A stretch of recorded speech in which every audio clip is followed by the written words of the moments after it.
Unknown throw right back at them. So coming up with bans looking like a possible Superman ban, which isn't surprising at all.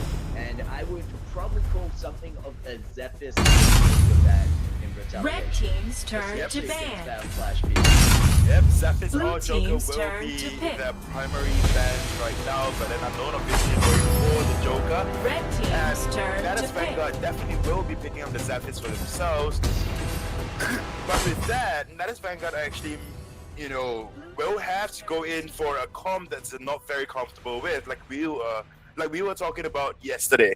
So they'll probably go for that Violet Slims combo like we saw yesterday. And for the side of Team Unknown, however, with that Zephyrs getting picked up, they picked up Azil and Lindis. Yep, and there's the Violet you mentioned.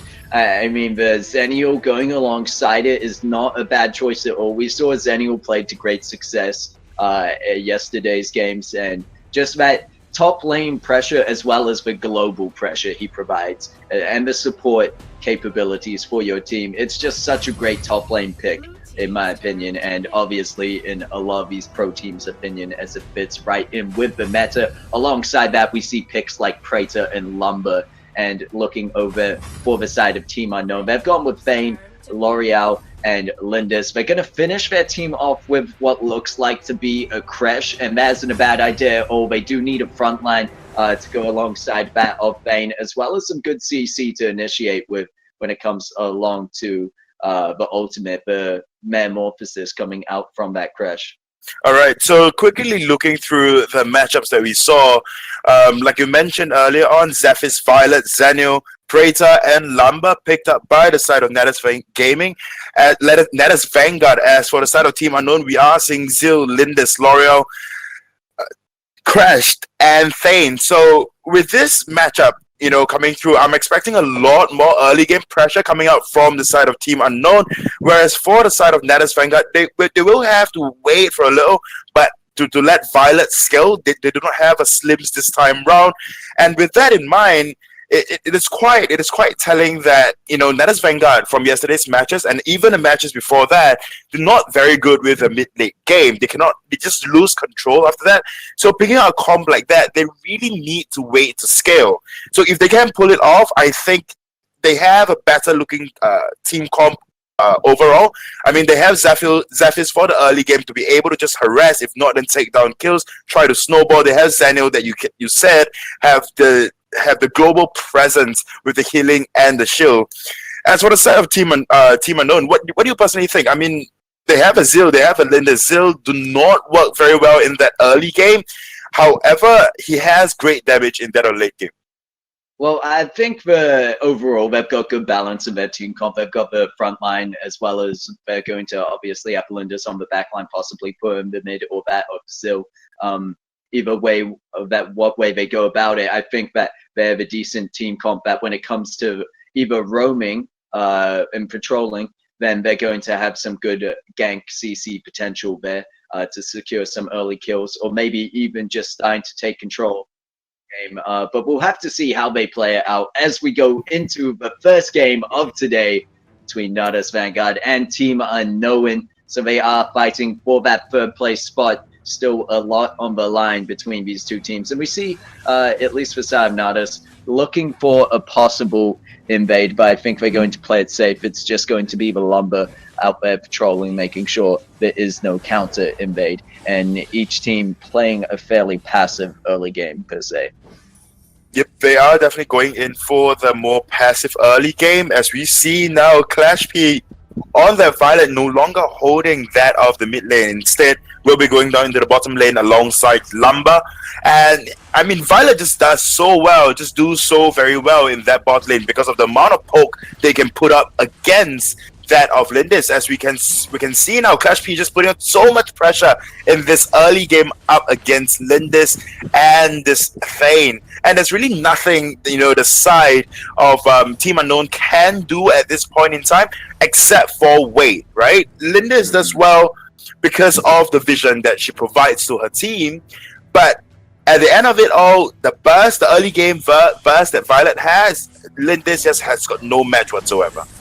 Yeah, now that is why I was assuming that maybe we'd see Belindis in the mid, but I completely forgot about the L'Oreal on that team. So it makes sense for Waybev decide to spread out their team comp. However, just looking at this overall, I really get the feeling NatusVanguard have picked up the better team comp for themselves. And it's as you say, as long as they're going to be able to transition through the mid game into late, that's really where it's going to hold up for them. Especially, you mentioned Clash P on that Violet already doing a lot of work just up against that of the L'Oreal and the Thane, but it's going to be so much more important for them to get to that point in the late game where they can really be built up. We see the first Abyssal Dragon going over to NatusVanguard. No surprise there. They've never really been a team that's been behind on that. They've been on top of that, at least in terms of the early game. Yep, and now we do see A little bit of an invade coming through from the side of NatusVanguard, but there's going to be retaliation coming through from Thane, and Zill jumping over the wall just for the escape. He will be caught out by Clash P for the first blood. Clash P continuing on, trying to land some damage onto the Cylinders. It's going to be the 1v1 trade out, but he misses the skill shots.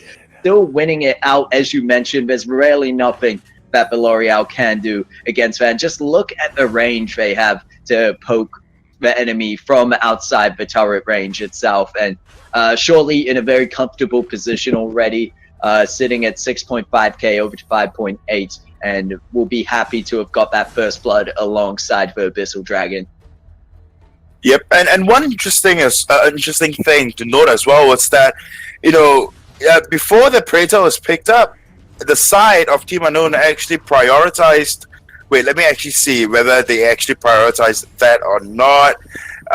Yes, they actually prioritized L'Oreal over that of Praetor. And this is something, maybe they're just not very comfortable on that Praetor, and they do, prefer L'Oreal as a whole.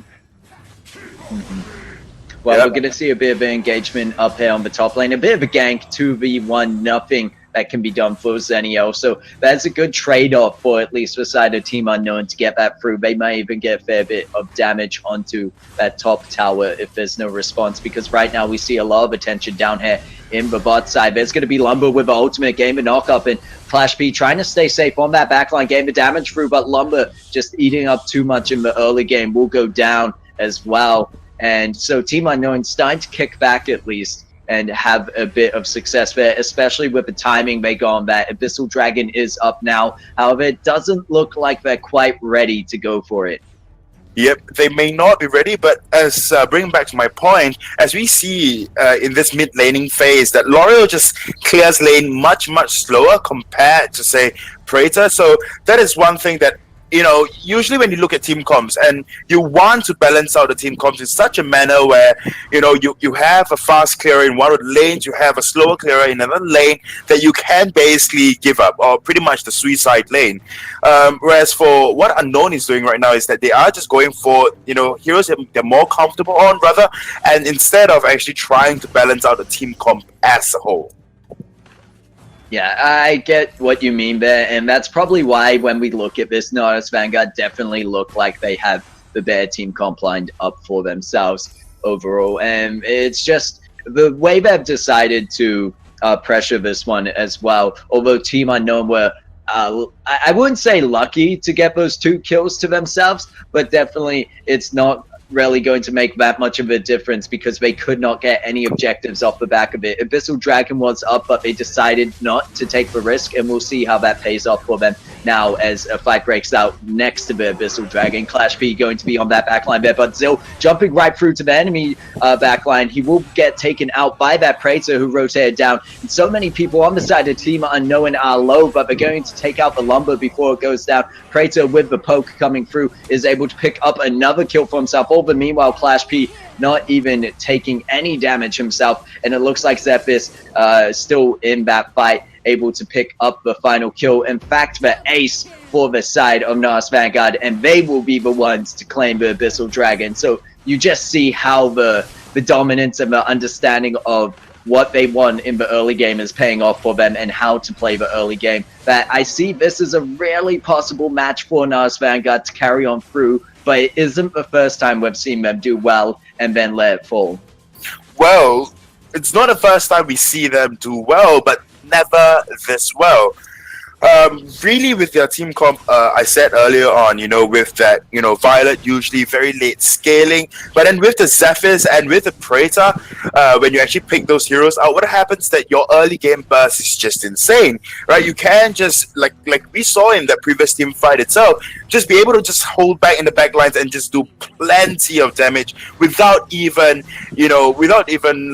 breaking a sweat, and that's the thing about team comp coming through from the side of NatusVanguard. It is just so very strong in terms of burst, right? DPS wise, obviously you have Lindis, and don't get me wrong. The team fight before the Abyssal Dragon take, it was a very very good Valiant charge that came out from Thane. However, it was not good enough because on the side of NatusVanguard we are seeing. We are seeing just so much CC, and on top of that, so much burst coming through as well. Even Ashe, we saw Zil actually jumping into the back lines, trying to take out Ashe on the Zephyrs, but failed because of the lack of burst. Yeah, I'd have to agree with you there. They just weren't able to secure on any kills, and now we see that Zil diving in underneath that turret is able to pick up the kill, and that's a bit of a different situation for the side of Team Unknown. However, it is the question of how meaningful are these kills going to be, as the rest of, or half of NatusVanguard are going to rotate down to try get some return damage and defend that bomb tower, my bad. Yeah, but now we do see Lindis actually coming back down to try to save or, be part of this team fight. And one of the heroes that we haven't quite talked about is actually You Lost, right? The Crash, that metamorphosis then was a pretty good one. Able to push Violet back, but that actually gives Violet so much more advantage in general, because pushing Violet back means that your team, it'll be difficult for your team to latch on to Violet, and thus putting down the needed damage. And as you can tell, NatusVanguard is actually doing very well for themselves, actually taking the mid-tier turret already, and Team Unknown is really looking hard to soften this gold lead that, the side of Natus has. But we just have to wait till the mid-late game and see whether or not NatusVanguard can actually carry on, or the side of Unknown can find a team fight that will work for them. Yep, well, we're very soon transitioning into that mid-game, and it looks like Ashe on that of the Zephyrs is going to rotate down to the bot lane and try put some pressure down. Meanwhile, Clash P trading out with the Lindis, and very well, taking very minimal damage in return, but there's going to be the Zil to pick up the kill once again, and that's really what NatusVanguard have to focus on, making sure they peel for Clash P to get stay alive in those fights and get that damage down. But they are going to go for that third Abyssal Dragon. They will lose the top tower for it, but I definitely think it's worthwhile in this situation. As you mentioned, a bit of a suicide lane, that you have to make one lane the priority, and one will obviously lose out in this kind of situation. And you can see that focus very much being here on the bot lane. At least they're trying, but Kux on that lane doing a very good job of defending. That trade-off between Lindis and Violet, Lindis might actually win, because Violet's roll has a cooldown, right? So every single time she rolls, she gets an empowered basic attack that's pretty much like a burst. Issue is that we saw Zaniel just drops and came down with an ultimate, granting all of them a very, very big heal and a damage reduction as well. So that is one thing that, Zaniel is really good for, just jumping in, popping by from nowhere, granting that recovery, a burst of recovery, and on top of that, the damage reduction. So that is one thing that maybe the side of a Team Unknown really have to latch on, just basically know about before they actually go into any form of team fights, because the presence of Zaniel will always be there. It's either they have Crash to force Zaniel out of lane. Oh, well, there's going to be the engagement coming through from NatusVanguard. Whether we see that Zaniel decide to use the port down is going to be the question. It's not needed right now, as NatusVanguard are winning out in terms of damage, but there's going to be the metamorphosis in retaliation, and they're going to go on through. But there's the Zaniel joining in on the fight. A bit too late to save Lumber, but soon enough to save the rest of the team as they win out, picking up 2 more kills for themselves. And surely this bottom lane tower to follow. They have the damage to just dive on in under. And Zil has been quite an important part for the team comp of Team Unknown. He's been able to pick off key targets. The only problem is that the overall team fight is very much going in favor of NatusVanguard. But we will see Zil go into a 1v3, trying to do what he can. Maybe a bit of misplay there on his behalf as he gets taken down by Clash P and the rest of NatusVanguard who were there. Praetor, meanwhile, in the mid lane, has put a lot of pressure on this tier 2 turret. Clash P probably going to be able to finish that tower off, and they will just roll on out of there. So NatusVanguard, this is the difference we see in kills coming through. They get so much out of it in terms of objectives, and this is what I really felt like yesterday when watching them was their problem. We saw them get so many early kills, but they couldn't quite transition that into objectives, and today it's a completely different statement here as NatusVanguard showing us what they're really made of and bringing it through for that possible third place spot. Yep, so NatusVanguard definitely, you know, putting up a different show as compared to what we saw them do yesterday.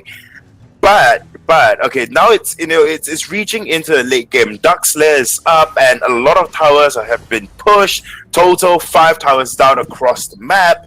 But at this point in time, what's the difference between, you know, Team Unknown and Meteor Makers yesterday? Was that Meteor Makers knew what they wanted and how they should actually play that mid to late game, whereas the side of Unknown, what they're basically doing right now is succumbing to whatever the NatusVanguard is going to do, and thus unable to find anything whatsoever.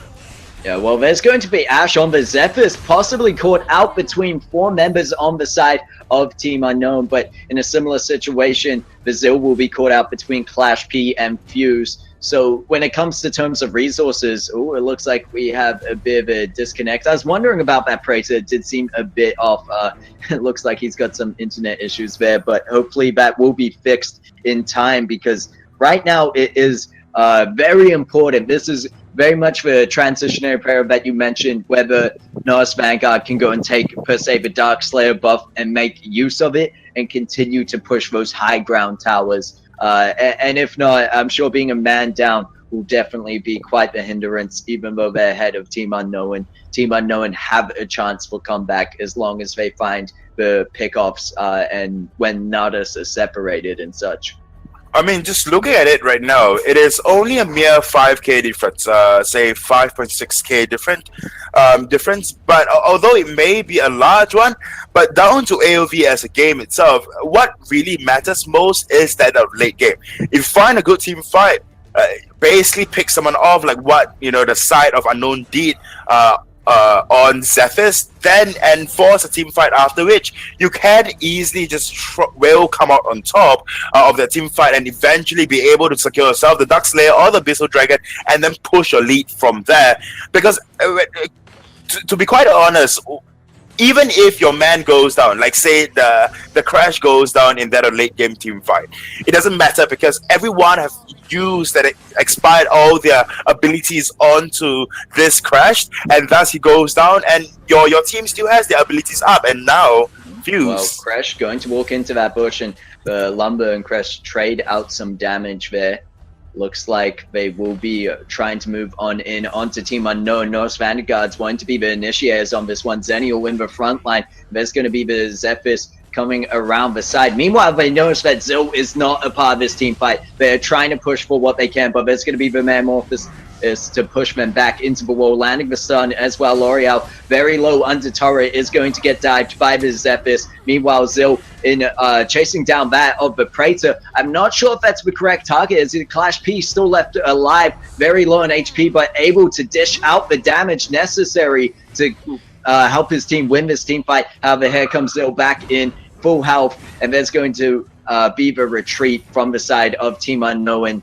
And it looks like a fairly even trade out overall for each team, I'd say. They both lost 2 members, being their, actually not being their tanks, but for the side of Natus and Team Unknown, that was fairly even. And now we see that Zil probably going to get caught out, as he figured that NatusVanguard were done already, but they are not. They are pushing on through to this top tier tower, this top tier 1 tower.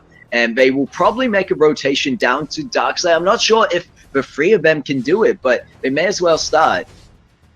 Well, I mean, you have a Violet on your team. You have plenty of damage. And on top of that as well, you have Zenio and Lumber that will be able to just tank up and soak up the damage coming through from the Darkslayer. But they might just... Oh, They will be getting that Dark Slayer, and now with this buff, they can easily push into base, right? Like I mentioned earlier on, the goal difference isn't huge, right? But if Zil will continue making mistakes like this, I mean, it's a very small mistake chasing after a target that's not within the team fight itself, and then going way too far, and after which actually getting caught out. It is not a huge mistake, but then in this late game, it is one of those game-breaking ones. So yeah, you definitely pointed out the what's going on here between Team Unknown and NatusVanguard in terms of target prioritization and positioning. And I think it also goes through to say, we'll hold on to that for maybe end of game talk as we see it possibly closing in here. There's going to be Metamorphosis to open up, but it's going to be the whole team comp of Team Unknown just getting dove upon, and no one on the side of Natus is going to go down in return. They're going through just one by one, cleaning up, starting off with the Lindis and ending with the Zil. That's going to be the ace. That's going to be game number 1 for the side of NatusVanguard, and what a game to see from Natus as opposed to yesterday's game. They're very much cleaned up on their strategies. They look like a very much different team, and if they had played this way yesterday, possibly could have made it through to the grand finals. But either way, it is great to see them in this kind of shape and form. Well, now the dilemma still stands, right? Whether or not you ban out Zethys or you just ban out Joker again, right? So this is one thing that maybe the side of Unknown have to reconsider coming into this game. But just looking quickly, reflecting this team fight, Metamorphosis use, not a great one, maybe just to deter them, not thinking that they will actually dive into base. And we see now Blaze, the first one to fall. Lindis cannot create a space whatsoever, and the next would be Arpan. And then now you see almost the entire team is just falling apart because there is no consistent damage, there is no burst whatsoever. And the last, like you mentioned, would be that of Thane. So Thane goes down, and that is the ace, double kill for Clash P, and that is basically the core right there, right? So with that team fight in mind, we mentioned a lot of times that Crash's Metamorphosis is important. Yeah, maybe with the use of Metamorphosis, you are trying to deter your enemies from coming into your base, but then honestly, they really have nothing to lose, right? A turret isn't there. Nothing else is there but your core, right? They will have to fight through all of you in order to get to your core, and they will do it. I mean, they have the goal advantage, they have the damage as well. Yeah, I think the best use of Metamorphosis, if possible, is to use it for that offensive purpose, because you need to use it and then make use of that small window of opportunity when you have the enemy stunned up. But because defensive should really be a reserve purpose and a last minute kind of strap, which is what it looked like there. They, as you mentioned, Team Unknown didn't really seem to be so composed throughout the whole game, and this was the downfall when I think what made NatusVanguard themselves shine so much, and why that strategy was pulled off so well, and the fact that Clash P on the Violet could get through to such a strong late game. And it also goes to say the positioning in team fights and such is a part of that compositional misstructure, perhaps, and that when we look at those team fights, even though they traded out evenly prior to that Darkslayer, that is a perfect example of when the side of NatusVanguard would not really necessarily win a team fight, but they'd still get so much more out of it, and overall that is winning the game. I am, however, actually very, very proud of NatusVanguard. Yesterday's game, I was saying they should put Violet in that bot lane, and in today's game, they actually placed Violet in the bot lane, and we see why. Most marksmen, are placed in that bot lane, and then Violet is one of the strongest ones out there. High burst, yes, you do lack the consistent damage over time or the DPS per se, but you have very, very high burst that can make up for it. Your role is on a relatively short cooldown after all, so you can make full use of it if you really want to. So really, really good players coming out from Clash P. Sorry, I kept calling you a one-trick joker. That is an open apology. But even then, he played spectacularly well in the bottom lane, able to put so much pressure, so much so that the other lanes can as well push, because they don't have to worry whatsoever about the bot lane. Yep. Well, with that, we'll have to see what composition they put through for this next match, whether Clash P will be allowed to play as Joker or not. it's going to be interesting as we jump on in and with the side for, I believe, Team Unknown. They're going to actually go with the Murad ban. And this is interesting. They didn't need to ban Joker because they could also pick up Joker themselves. But they didn't need to ban Murad because, look, there's going to be the Joker pick, at least, that I thought they would pick up. And the question is now, while Zephys will probably fall into the hands of NatusVanguard again, but they're going to at least pick up that Violet.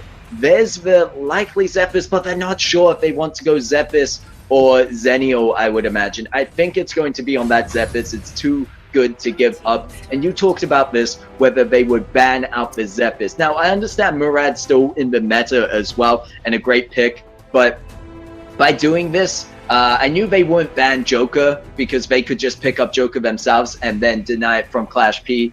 I'm just not so sure about that Murad ban, but Evo, the rest of the team comp is falling in within the meta structure.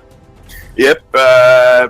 Okay, maybe not Pura or Paina. At least for the side of Team Unknown, I should say. Yeah, at least. No, it looks like they're going to go for that of the Crash and the Zenio. Why not? Crash alongside the Zephys is going to be a great front line for them. Last time, I believe they had the Lumber alongside the Zephys, so fills a similar role, whereas you have the knock up from the Lumber. In this case, you have that Metamorphosis as the CC, the AoE CC, in fact, that comes through for them. And I like that Zenio was picked up back on that team. It's a very similar team comp. If they wanted to finish it off in complete, they would have had to pick up the Praetor, but Praetor no longer does leave them to go. So this is a pick I personally have not seen before. So would you like to enlighten us on maybe why they decide to go for it? The Maganga pick. Well.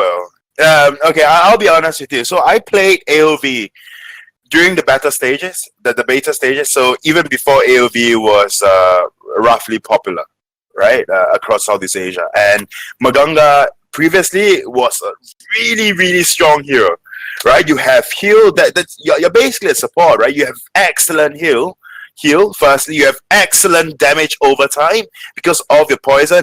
And then if you stack your poison up, you have absolutely insane burst as well.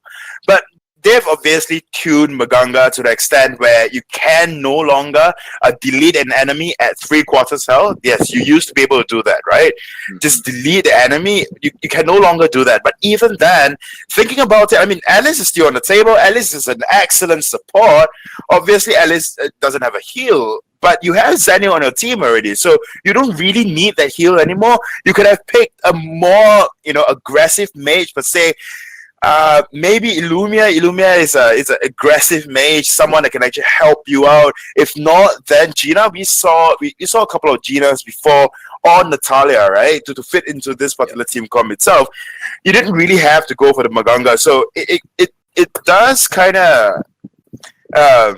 It makes me puzzled as to why Maganga is chosen over the other mages. Maybe because one of the players there are just so very good at Maganga. But let's take a look at Unknown's team comp. So what they have lined up is Joker, Lumber, Praetor, that of Thane, and Lindis. So it's double ADC comp.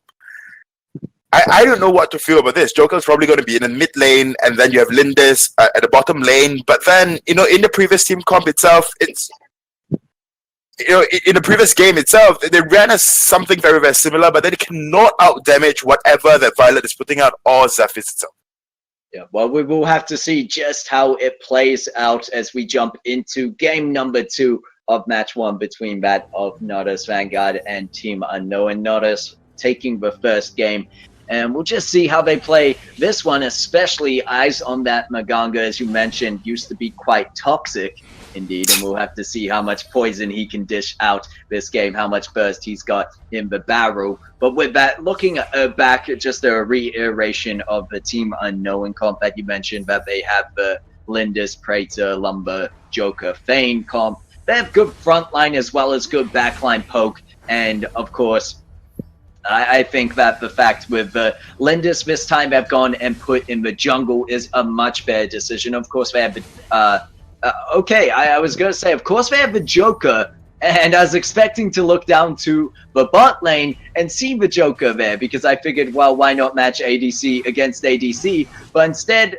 they just decided we don't want our Lindis to get so horrifically harassed by Clash P on that Violet, so instead we'll put her in the jungle. How do you feel about this? Well, Lindis jungle is an acceptable pick, right? But you do not scale as well as, say, the other assassins, right? You have your burst, granted you can clear fast like we are seeing here, but you just do not have the burst like that of, say, Zephys or Murad in general, and Eulos will be going in. Yep, just taking a bit of poke there, and it looks like I'm more worried about the bot lane coming out from Team Unknown. You've got the Thane and the Lumber. Of course, they'll be able to tank up a lot more damage against the Violet, but Violet is one of those heroes you mentioned, doesn't have consistent damage, but has high burst damage, and in that, creates this very, I guess, it wouldn't be called consistent, but you have that pressure in lane, and it's that poke that you can apply to the enemy team that is so reliable. And look at this, NatusVanguard more than likely going to be able to take away the first Abyssal Dragon, so doing very good in the early game once again, but not only that, they deterred Team Unknown away from doing it themselves, and I feel like for Team Unknown to not let the side of NatusVanguard get into such a comfortable position as last time, they need to be more willing to make those risky plays in the early game and contest for such objectives. Yep, and this is what I'm talking about. Lindis would never be able to just say, oh, let's start the Abyssal Dragon. I've got enough damage to take it down, and as long as you guys aid me. Unlike the other assassins or the other junglers out there, where they can just easily start big objectives like the Dark Slayer, like the Abyssal Dragon, without taking all too much damage. And this is the clear difference between both of the team comp, right? At this point in time, the side of NatusVanguard, they have Clash P on that Violet. They have a Crash just babysitting Clash P as well. So just very tanky, very good comp right at the bottom lane. And in the top lane, you have Zenil, who can basically just roam around the map. And there is really nothing that Joker can possibly do as well, because you know, as an ADC, Joker can never be able to poke down a tank. But somehow, it's going to be the side of Team Unknown. Lumber the first blood onto the Clash P, and the turnaround onto the Crash. They get 2 for 0, and that is a great trade out for the side of Team Unknown. Although we did see this previously happen in the first game, they get these kills in the early, and they get these trade outs, but it really doesn't mean so much for the side of Unknown. I won't say it means nothing, but it just isn't as much as what NatusVanguard can squeeze out of such kills and the opportunities they're given off the back of them. So I'm not too sure how that fight broke down. It looked like, obviously, Clash P on the Violet and Crash got caught out while roaming up to mid lane, and just bad time, bad place. But look at this. The Praetor roam to the top side, and this is what I want to see from Team Unknown. They are being more aggressive and more served with their plays and putting their resources to better use. Now, the second thing I would expect is if they could rotate and stop this Abyssal Dragon take, but NatusVanguard are very much onto it. We mentioned this before. They are not a team to slip up on such early game chances and opportunities, such as the Abyssal Dragon, and they will be the ones to take it. But I'm not sure about this engage coming through by Zephys. He will dive in onto that Lindis on the backline, but she's able to find the safety of her tower. Meanwhile, Thane, taking up all the damage, will be the one to go down as the sacrifice for Team Unknown. And Joker has taken the time to put a tiny bit of pressure on the mid lane tower. So not a bad move at all, but it looks like he is going to go very low on HP himself and will be the next to fall. Yep, and so we are seeing right now, besides that team fight that went very, very well for the side of NatusVanguard, they were able to secure an objective. On top of that, possibly this mid-tier turret, Zenil going very, very low, will be able to get away, and the bottom tier turret as well with Clash and with Crashed and Clash P on it, it will be falling very, very soon. So this Maganga mid lane, I'm still kind of shaky. I do not know what to think about it. I mean, at this point, he hasn't quite shown anything just yet, but just to linger around in that of the mid lane, he do not have a high burst of damage after all.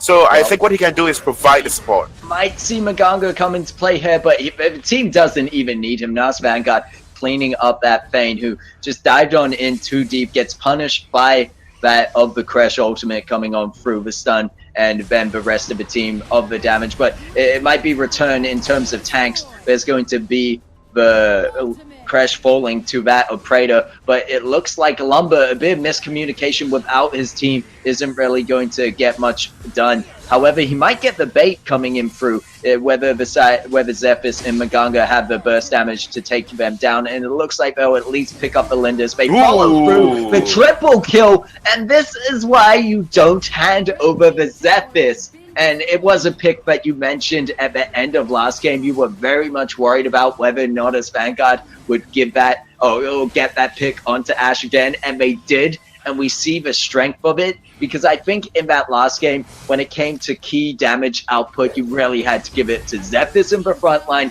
and Clash P on that Violet in the Well, yeah, and now NatusVanguard a third Abyssal Dragon for themselves. So I think what Maganga really provided there is, I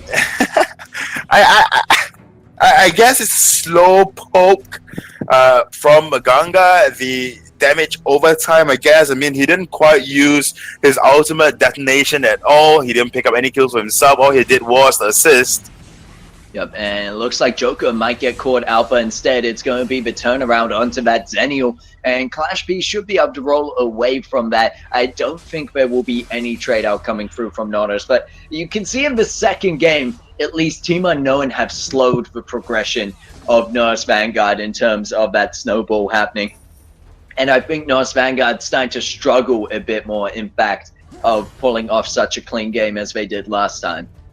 Yep, they might be, but at this point, I mean, looking at mid lane itself, NatusVanguard is now actually rotating as a team, so it's looking very, very well for them. I mean, they are playing like how they should be, so I'm not all too worried for them at this point, as long as they, you know, the side of Team Unknown do not get pickoffs, because pickoffs are the most dangerous thing for NatusVanguard right now. Their team comp really must work as a whole, right? You have the Crash cannot die first. You have Maganga with insane healing, so he cannot go down first as well.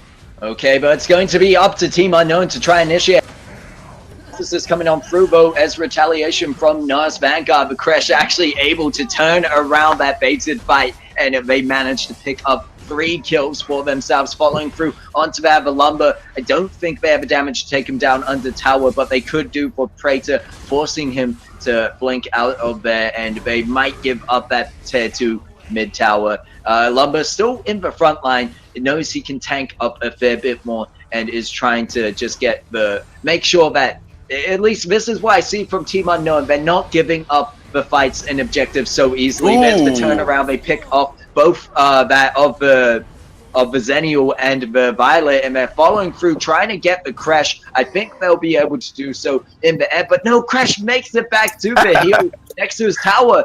And interesting enough, they went for a bit of a greedy play. You could call it greedy, you could call it risk, but Zephys on the side of NatusVanguard actually started up that Dark Slayer over meanwhile, whereas they could have put their attention to that middle tier 2 tower, and then as a team rotate to the Dark Slayer. And I think this is what you said. NatusVanguard, they're looking good because they're sticking through as a team, but it's these moments where they get caught out not as a full team and not at their full strength that is making them start to lose this game.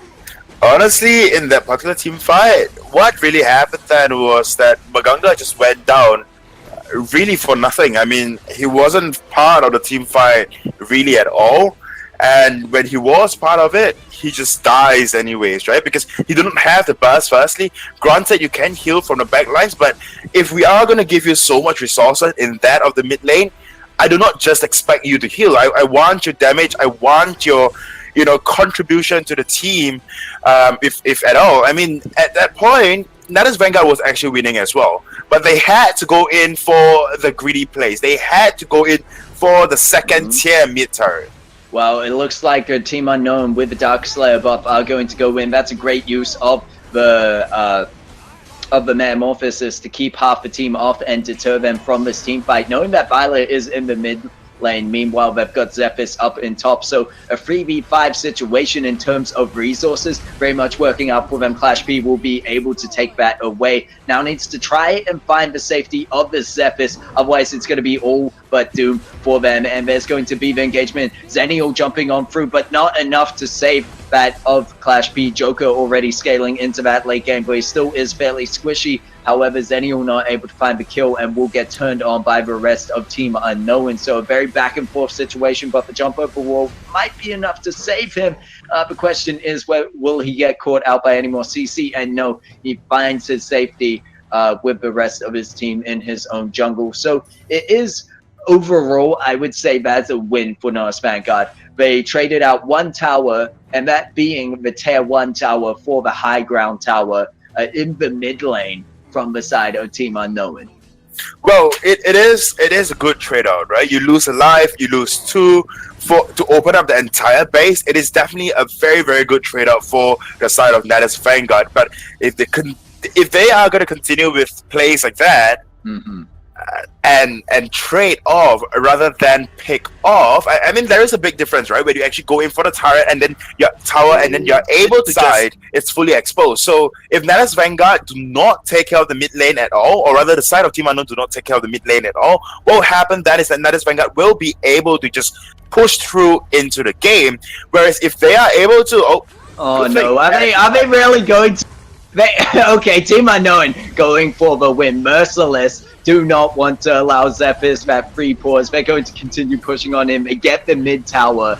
And they need to be careful here. NatusVanguard do have their respawns now coming out of base. And I think are going to be, as you said, they didn't lose out completely. They didn't lose the Abyssal Dragon, but they very much lost that fight. And in consequence has put them a step back away from that victory. And you can see Zenial getting bursted down in the front line, no backup from the rest of the team to go through. And you just talked about this Maganga not really having such an impact in the game, and I would agree, so that I can't see it myself. And it is a bit of a shame where NatusVanguard, once again, it seems like the usual situation. We see them have such a great early game, but the late game is really where it falls apart. Of course, this time it can be a bit more attributed to that of the AFK coming through on the Zephyrus, but we'll have to see how they play around it. Anyway, they go in with the Metamorphosis. There's going to be Zephyrus all the way in onto the back line, but so much damage getting soaked up onto the front line, I should say. That's Crash.